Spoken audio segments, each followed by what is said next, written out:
We are finally seeing how CS2 will be played at the highest level, where in the ESL, Jönköping. all matches are played on CS2. We saw how EG used a blend of new metas and old metas to show everyone how ready they are for CS2.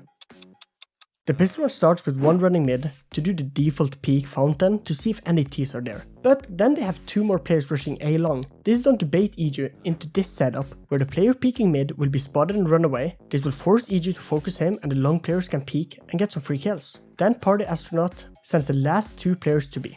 EG are going 1 player to B just to have some eyes towards B and then going 3 players into connector and 1 peeking fountain. And by now you can see that Party Astronaut setup will not be as successful as intended, since EG are too split up to allow this A focus push setup to work. And EG starts to make a lot of sound in bottom con. This is clearly heard by Grizzly, and as soon as this is heard we can see Party Astronaut starts moving on A. But by now it's too late and EG are sending 4 players towards B fast, and 1 coming later. And PA on B are only 2 players, and they're going for this boost. And as we can see, it's further back than the one we used to see in CSGO since the wall is cut down a little bit, and this makes the player boosted harder to spot for the Ts running out. But the problem with a setup like this is that you leave the player that is boosting the other player useless, and if Pawn alone can't hit his shots, EG will take side and this will leave Party Astronaut in a worse position. And Pawn alone, well, can't hit his shots, it's tough shots to hit. And EG uses this to start pushing towards ABC. But at the same time, Party Astronaut have taken short control. And here I have to ask what EG are doing. They're sending 3 players towards Water and ABC and just leave short open,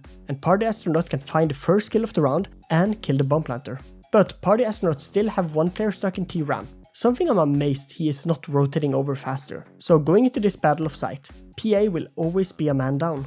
EG quickly finds 3 kills since they have managed to isolate the ABC players, and Junior is holding the short players away from swinging bridge, allowing EG to push ABC players. And quickly it's a 4v2 for EG. The player behind runs toward Monster and here Junior finds him, and Grizzly alone can't do anything. But goes for this nice self boost that now is possible, but GG finds him and they take the first round. Performer on this map, and Grizzly already going to drop the bomb planter, but it is the trades back from Junior and George. Oh, yeah, and it is just Junior and George. It was a 3-man stack towards the back of site, just waiting for essentially the 1x1x1 trades to come in. Grizz with the 2nd kill of the round, and the only 2 for his team, as he still has 3 more to... Oh, hello, okay, all right. Hex not able to hit him, and he's still, again, just evading bullets, matrixing them.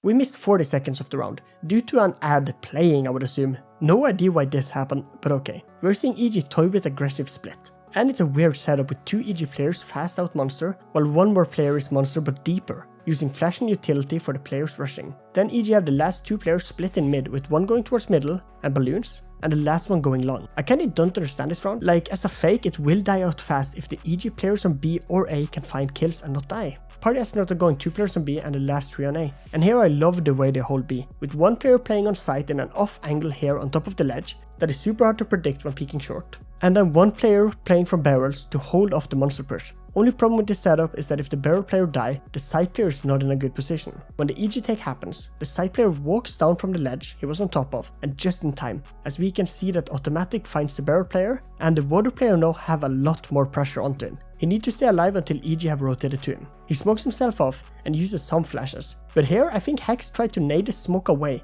since you can do that in CS2 now. But overthrows it and kills the water player instead, so it kinda worked out. And now EG's setup makes sense. When EG takes B, they're still forcing 1 Party Astronaut player to stay towards A after he finds Junior, just to make sure it's clear. So the rest of Party Astronaut are going into a 2v2 retake on B site, and Party Astronauts have to save. We're back.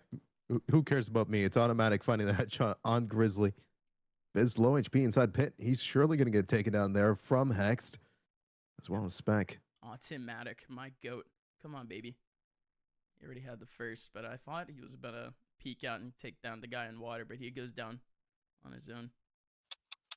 Since the CT saved, they're able to buy this round, and now they have to start winning. EG are up 4-0, not ideal. We see this round early be dictated by utility usage, with the CT's molotoving ramp, smoking monster, molotoving short, flashing playground, and EG meets all of this with 1 flash towards fountain. That blinds Spec, the player trying to capitalize on all the utility usage, and this stops Party Astronaut push towards middle. EG are sending 2 players towards ramp, 1 faster playground to try and meet EG's aggression towards middle, and then 1 in con and 1 towards B short. And something we have not seen much from Party Astronaut are con pushes and fights.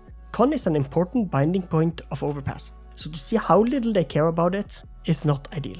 Pawn alone retreats to top toilet and goes to play in this position. That is not the best since you always have to look towards middle and long. And we can see that EG are sending 3 players long, and this makes this position so much worse. If he can't start to take some long range fights against EG before they can push him in toilet, he got a problem.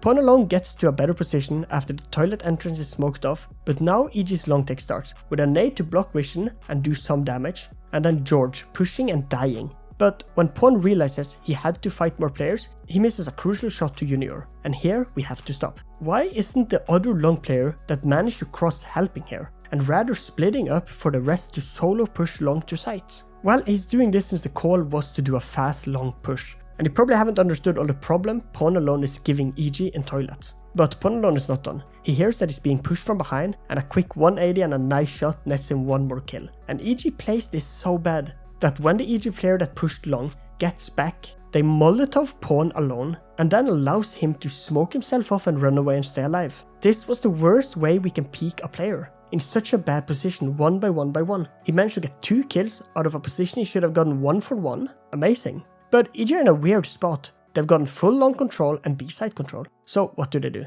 Well, the B player can quickly go up to A, so A is the most logical answer. With 25 seconds left of the round, EG smokes off toilet with this smoke and be allowed to plant on site. While this happens, automatic dies to Grizzly, and now EG almost have to find Pawn alone. EG split up where one goes bank to try and find Grizzly, who went the route through connector, so this player holding for the B player is useless. As well as the last player is on site, stuck behind dices while Pawn is pushing him with the AWP. But Junior finds Pawn right before Pawn is able to shoot. I wish we had a demo to see how close this was, or if Junior had the read all the time. In the 1v2, Grizzly goes huge by smoking the bomb and leaving a gap for himself, so he can be allowed to kill Volko from trash bin. And then going top dices, jumps down, and this triggers Junior to think that Grizzly is trying to find the bomb in the smoke.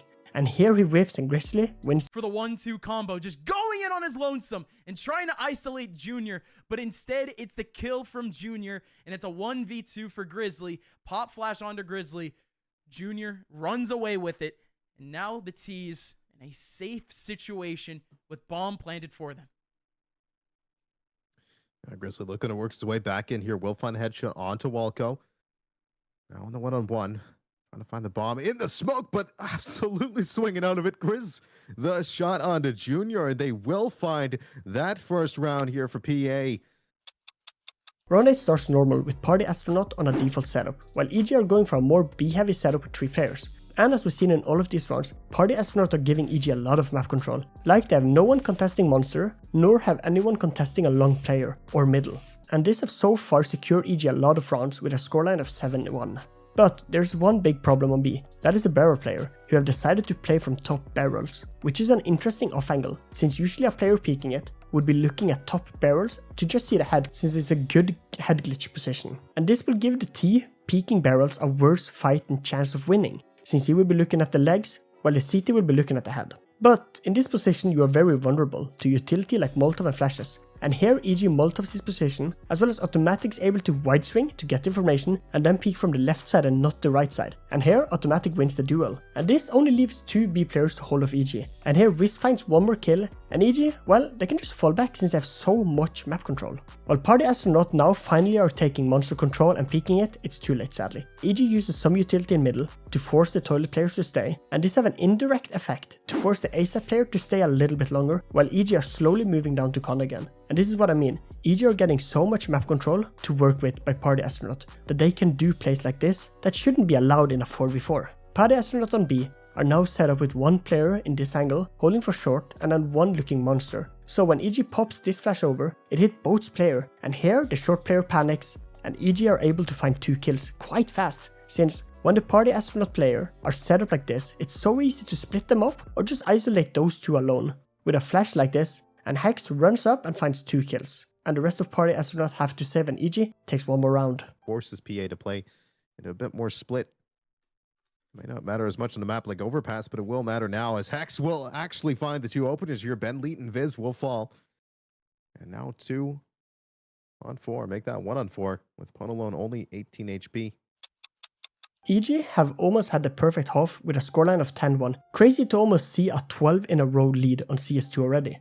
But Party Astronaut have understood that to give EG so much mid control have been unfavorable for them, and this round they're sending 3 players middle. where we see Pawn alone take this spot. This allows him a nice off angle to playground, and it's a free kill. Then they send one player down con to hold it and make sure EG can't abuse this position, as well as one player looking ramp for Pawn alone to make sure he can't be peeked from it. A quite perfect way to play, and a low risk way of holding, since if they were to be flashed, the con player is playing an anti-flash by looking down con and can help them. EG are going one player playground, just trying to take map control from EG, and then going one con and 3 players monster. So far a very similar setup to round 8. Grizzly goes for a smoke spam that is just the classic way of taking monster when it's smoked, and here he finds an opening kill, a lucky shot. And this is already one of the best starts to a round Party Astronaut have had in a while. But George finds a trade right away, and it's on Pawn alone. I wish we could have seen this from George POV. That must have been a crazy peak to be able to win that fight like that. And Party Astronaut's amazing strat is ruined. This death triggers Spec to check and try and find a refrag, since having a man advantage is something as a CT you want. But a missed call or timing has Spec checking the left side, maybe in hopes George had ran back to playground and George find one more kill.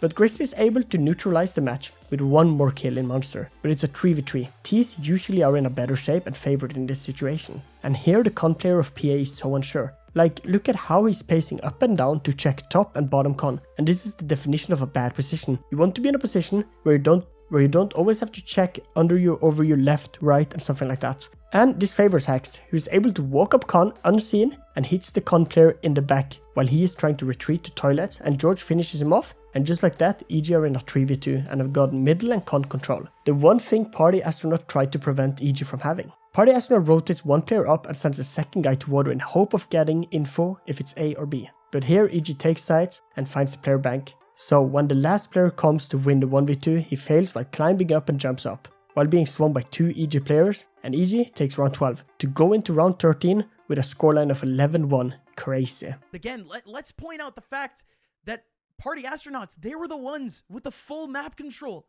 They lost out on 2 players just hunting for one individual contact. George is still going. Grizz now up in the clutch. Backline with the A1S. That was not the damage he was looking for, but he does find a kill. One off from the ace here is George. Will Hex let him go for it? Will they look to secure the round? The double swing is through, and George, the first ace here, picks it up. Cool. It's 12-1. EG are 1 point away from securing the win and a spot at ESL. Jönköping. While Party Astronauts have to be perfect for 11 more rounds, can they do it?